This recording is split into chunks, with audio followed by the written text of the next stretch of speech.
چونکہ پاکی ناپاکی میں ہمارا اتنا دھیان نہیں ہوتا، اس لیے پھر ہمیں نبی علیہ السلام کی زیارت نہیں ہوتی۔ بہت سارے لوگ یہ کوشچن پوچھتے ہیں کہ جی اتنے سالوں سے ہم کوشش کر رہے ہیں کہ ہمیں نبی علیہ السلام کی زیارت نصیب ہو، مگر نہیں ہوتی۔ عام طور پہ جو ہم نے بزرگوں سے سنا ہے اس کی دو وجوہات ہوتی ہیں، ایک نگاہ ناپاک ہوتی ہے اور ایک بدن یا کپڑے ناپاک ہوتے ہیں جس کی وجہ سے زیارت سے محروم ہو جاتے ہیں۔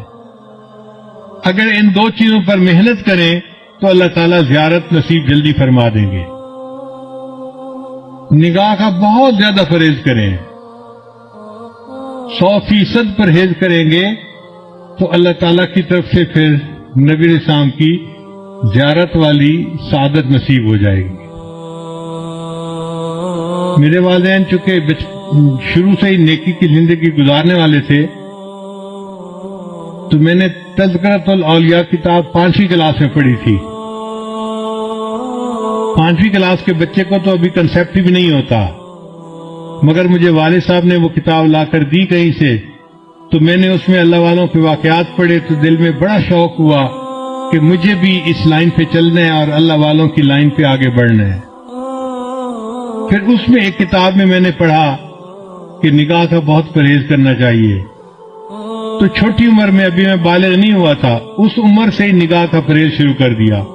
بہت بچتا تھا، بہت نگاہ کو بچاتا تھا، اور مجھے اس زمانے میں اپنی والدہ سے ڈانٹ بھی بہت پڑتی تھی۔ ہر دوسرے تیسرے دن کوئی محلے کی آنٹی آتی اور میری والدہ کو کہتی تیرا بیٹا جا رہا تھا، اسے تو ہمیں سلام بھی نہیں کیا، یہ تو ہمیں اپنی خالہ ہی نہیں سمجھتا۔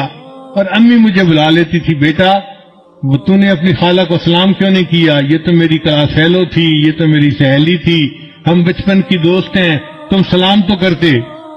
اور مجھے پتہ بھی نہیں ہوتا تھا کہ یہ آنٹی کہاں گزری تھی اور کہاں اس کو سلام کرنا تھا۔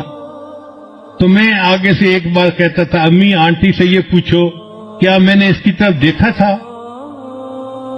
تو جب امی پوچھتی تو پھر وہ آنٹی کہتی ہاں یہ تو یوں کر کے چلتا ہے، سر اس کا نیچے لگا ہوتا ہے، زمین کے علاوہ تو کچھ دیکھ نہیں رہا ہوتا، اس نے کہا اس کو۔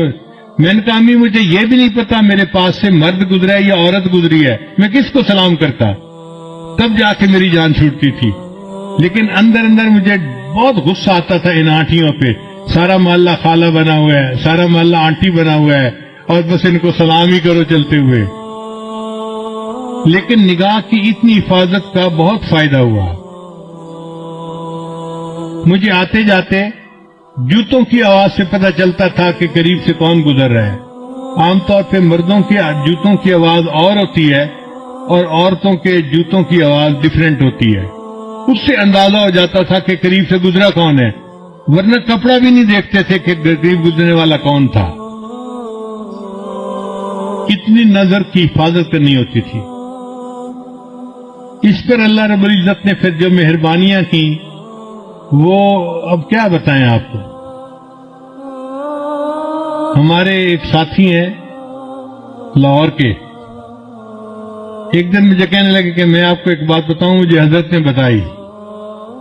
میں نے کہا بتائیں۔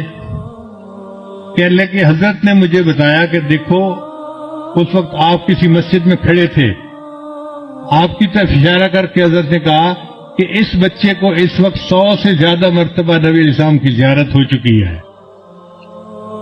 میں سن کے حیران ہو گیا، اور حیرت مجھے اس کی تھی کہ پتہ اس کو کیسے چلا۔